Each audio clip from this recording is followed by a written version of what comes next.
Habari wa Tanzania. Leo naomba muwe makini na mnisikilize kwa umakini sana.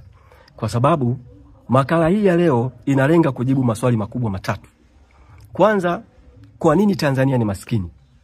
Lakini pili, umaskini wa Tanzania ulianza lini au ulianzishwa na nani? Tatu, je, kuna mwelekeo wote wa Tanzania kuweza kujikwamua na umaskini au Samia Suluhu Hassan anaweza kutusaidia kukwamua umaskini? Sasa naomba unisikilize vizuri. Kwa wale wasiofahamu, Tanganyika ilitakiwa ipate uhuru kati ya mwaka 1975 mpaka mwaka 1980. Hiyo ni kutokana na mapendekezo ya Waingereza ambao kwa wakati huo ndio walikuwa wanaitawala Tanganyika chini ya kivuli cha Umoja wa Mataifa. Lakini tunamshukuru Mungu kwamba wakati huo tulikuwa na kiongozi mwenye akili nyingi anaitwa Mwalimu Nyerere. Mwalimu Nyerere kwanza alikuwa na akili nyingi, pili alikuwa na uwezo mkubwa wa kujenga hoja, tatu alikuwa na uwezo mkubwa wa kushawishi. Kwa hiyo aliweza kuwashawishi wajumbe wa baraza la Umoja wa Wadhamini wa Umoja wa Mataifa wa wakati huo, na hivyo kuiwezesha Tanganyika kuwa nchi ya kwanza katika ukanda huu wa Afrika Mashariki kupata uhuru mwaka 1961. Kwa hiyo 61 tumepata uhuru, mwaka 62 Tanganyika imekuwa Republican kwa maana ya sovereign state, yani nchi ambayo sasa ina mamlaka kamili, inaweza kuamua mambo yake. Kwa wale ambao hawajui tena, wakati tunapata uhuru mwaka 61, Tanganyika ilikuwa na mfumo wa demokrasia ya vyama vingi. Wakati tunapata uhuru mwaka 61, Tanganyika ilikuwa na mfumo wa kiuchumi, tunasema free market state. Ilikuwa na mfumo wa kiuchumi wa soko huria. Yani Waingereza walikuwa wanatumia mfumo wa vyama vingi, yani wanasema kukidhoofisha chama cha TANU, na Waingereza wao walikuwa wanatumia mfumo wa soko huria, free market, kwa lengo la kuinyonya Tanganyika. Umenielewa eh? Sasa baada ya kupata nchi, Mwalimu Nyerere kwanza alibadilisha mfumo wa uchumi kutoka kwenye market state au free market state kwenda kwenye command economy. Nchi na au tunaita socialist state, nchi ambayo inafuata uchumi wa siasa ya ujamaa na kujitegemea. Katika kipindi cha miaka 24 ya Mwalimu Nyerere, miaka 24, licha ya kwamba Mwalimu Nyerere amepigana vita vya Kagera mwaka 78, Mwalimu Nyerere alikuza uchumi wa nchi. Mwalimu Nyerere alijenga viwanda vingi. Mwalimu Nyerere anaondoka madarakani mwaka 85. Kaiacha Tanzania hii. Kwanza ilikuwa na uchumi kwa maana gani? Mwalimu Nyerere ameondoka madarakani, ameacha dola moja ni sawa na shilingi 5. Yaani dola moja shilingi 5 mwaka 85. Mwalimu Nyerere kaondoka kaacha deni la taifa shilingi trilioni 3. Sasa akaja Mwinyi. Mzee Mwinyi kachukua madaraka mwaka 85. Alichokifanya kwanza akabadilisha tena mfumo wa uchumi. Kutoka kwenye socialist state, Mwinyi akaitangaza Tanzania kuwa nchi tunasema free market state. Yani nchi inayofuata uchumi wa soko huria. Sasa angalia, katika kipindi kifupi tu cha uongozi wa Mwinyi, kipindi kifupi, tayari Tanzania ikawa soko la bidhaa kutoka nje. Yani Waingereza wakawa wanaleta bidhaa zao hapa. Marekani, Ujerumani, nchi za Kiarabu, nchi za China, zote yani wakawa wanauza bidhaa zao hapa. Muda mfupi tayari Tanzania ikawa soko.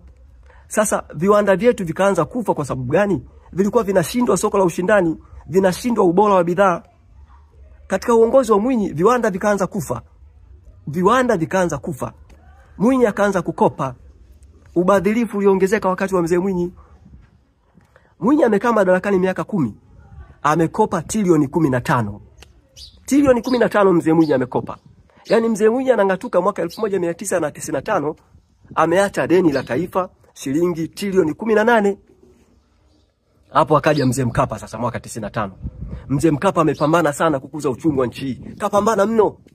Katika kipindi cha miaka 10 ya mzee Mkapa, miaka 10, Mkapa alilipa deni la taifa. Yani Mkapa deni la taifa lilikuwa trilioni 18, Mkapa kalipa deni kaangaika.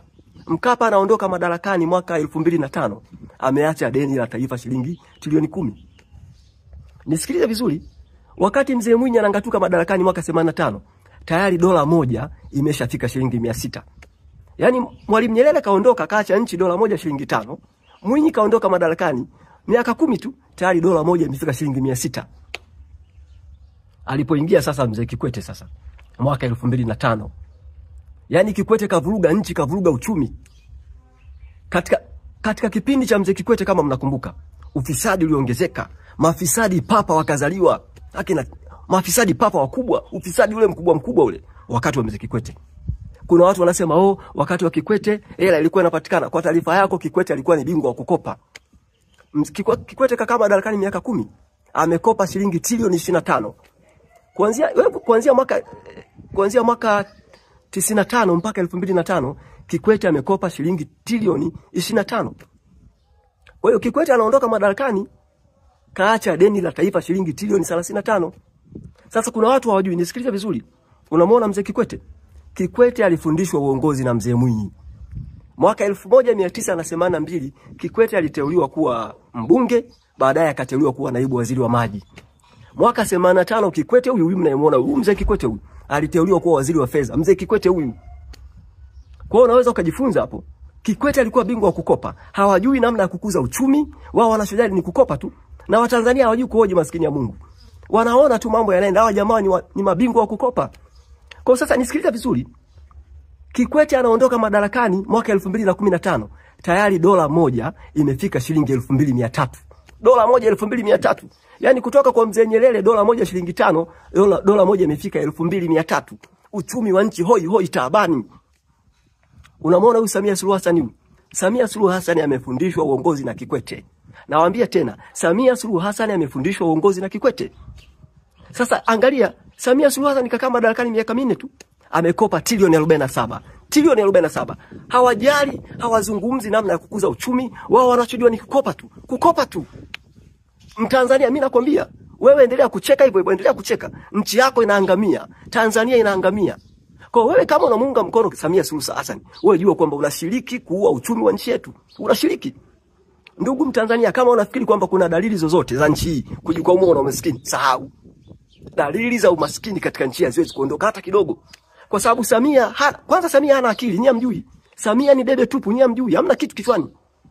Samia hana uwezo wa kuweza kukuza uchumi wa nchi hii. Watanzania, mimi nawaambia, tarehe 29 kesho kutwa tuingie barabarani, tuidai nchi yetu kwa nguvu. Wasituzoe hawa watu, wasituzoe. Tuidai nchi yetu kwa nguvu. Na mimi niliombe jeshi, mimi nawaambia tena. Nyinyi wanajeshi ndio wazalendo namba 1. Nchi hii inaelekea pabaya mno. Kikwete alikuwa bingwa wa kukopa, na Kikwete sasa hivi ndio yuko karibu na Samia. Kikwete ndio anampigia kampeni Samia. Maana yake nini? Nchi tunaipeleka wapi nchi? Mimi narudia tena, mimi nimegoma kukaa kimya. Hawa wazee mimi nawajua. Mimi nimeshawahi kufanya nao kazi ya wazee. Wazee hao mimi nawajua. Mimi niliwakosoa kidogo tu wakanifukuza kazi. Ndio maana nawaambia ndugu zangu, mimi nitaandamana mapema sana. Sina mchezo kabisa sasa hivi. Asanteni kwa kunisikiliza.